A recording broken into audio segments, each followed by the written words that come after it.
SIR লিস্টে আপনার নামের পাশে এই শব্দটি নেই তো তাহলে আর ভোটাধিকার পাবেন না আপনি। জানেন কোন শব্দ লেখা থাকলেই অবৈধ ভোটার হিসেবে চিহ্নিত হবেন আপনি? কিভাবে বুঝবেন আপনি বৈধ ভোটার কিনা? এই বিষয়ে কি বলছে নির্বাচন কমিশন, পুরো বিষয়টি ভালো করে বুঝতে অবশ্যই দেখুন এই পুরো ভিডিও। সুপ্রিম কোর্টের নির্দেশ মেনে এসআইআর এর চূড়ান্ত তালিকা প্রকাশ করেছে নির্বাচন কমিশন। যদিও তা অসম্পূর্ণ, তবে লিস্ট প্রকাশ হওয়ার আগে থেকেই শোনা যাচ্ছিল তালিকায় নাম থাকলেই যে ভোট দেওয়া যাবে এমনটা নয়, বরং আরো কিছু বিশেষ নিয়ম রয়েছে। আর এরপরে প্রশ্ন উঠছে কি সেগুলো। এদিকে ইতিমধ্যে নির্বাচন কমিশন স্পষ্টভাবে জানিয়ে দিয়েছে এদিনের প্রকাশিত তালিকা স্রেফ স্টেটাস ভিত্তিক একটি চূড়ান্ত খসড়া, যা এখনো সব দিক থেকে সম্পূর্ণভাবে চূড়ান্ত নয়। সেই সাথে তাদের তরফে আরো জানানো হয়েছে যে এই লিস্টে মূলত তিনটি ক্যাটাগরি রয়েছে, যেগুলো আসলে নির্ধারণ করবে ওই ব্যক্তির ভোটাধিকার রয়েছে কিনা। নির্বাচন কমিশন সূত্রে খবর, এদিনের প্রকাশিত তালিকায় প্রায় 7,08,00,000 মানুষের নাম রয়েছে। তবে এখনো সব নাম যাচাই বাছাই হয়নি বলে জানিয়েছে তারা। বলা ভালো, এর জেরে প্রায় 60 লক্ষ মানুষের নাম এখনো পেন্ডিং।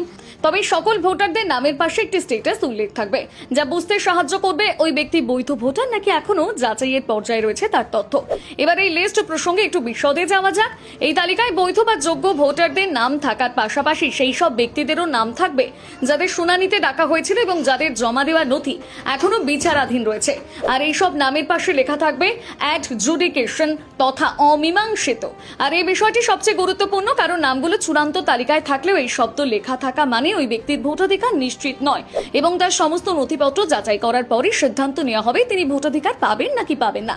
তবে যাদের নামের পাশে এই অ্যাডজুডিকেশন শব্দটি উল্লেখ রয়েছে তাদের সকল তথ্য যাচাই করার পর আরো একটা তালিকা বা লিস্ট প্রকাশ করা হবে কমিশনের তরফে।